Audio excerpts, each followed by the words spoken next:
So what is the purpose of prayer? Jeremiah 33:3 says, call unto me and I will answer you, and I will show you great and mighty things I don't know. So the first thing is that there are a lot of things you don't know. Your knowledge is limited. Now, let's look at it like this. If you have a mentor, let's say in the field of project management, obviously, before you can say this person is my mentor, you believe the person knows more than you. Anytime you are stuck in your field, you put a call to that person. The person says, comes to my house on Saturday, let's speak over it. You believe this person, by the reason of experience, can tell you and give you solutions to those things.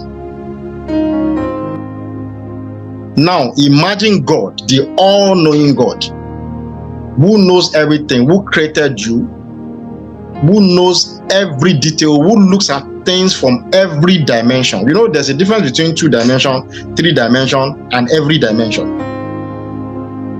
2 dimension, if you are somebody that is used to drawings or architecture, you know that 2 dimension means you are looking at something from one side, maybe from the top, or from this side, or from this side.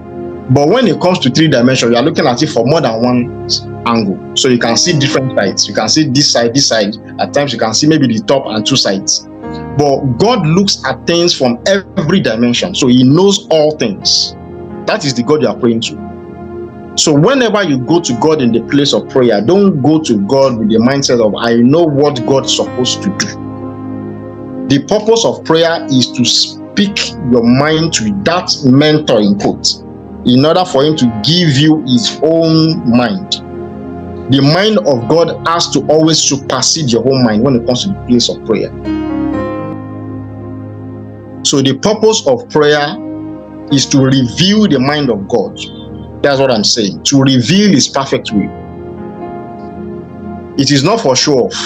It is not for who can pray most. Who can, you know, some people, if they give them the mic in church, they can pray for 1 hour. But at home, they can't pray for 10 minutes. There are 2 different things. So prayer is not for show off. That's not the purpose of prayer. It is not to prove how spiritual or how religious you are.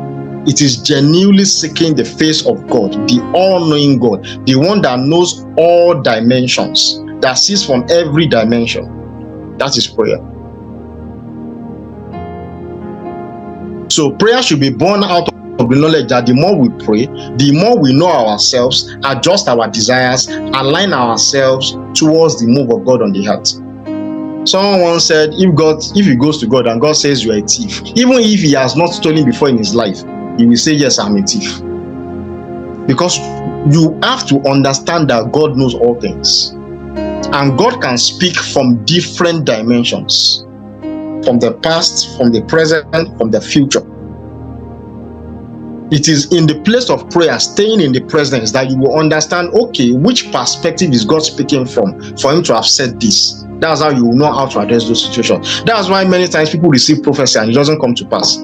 Because they've not learned how to take it to God in prayer. They don't know from which dimension God is speaking from. So prayer should always be born out of that knowledge that the more you pray, the more God helps you to know yourselves. That's the purpose of prayer. The more you are able to adjust your desires and align your own selves towards the move of God on the earth. Don't forget that everything God does is towards his move, his kingdom on the earth.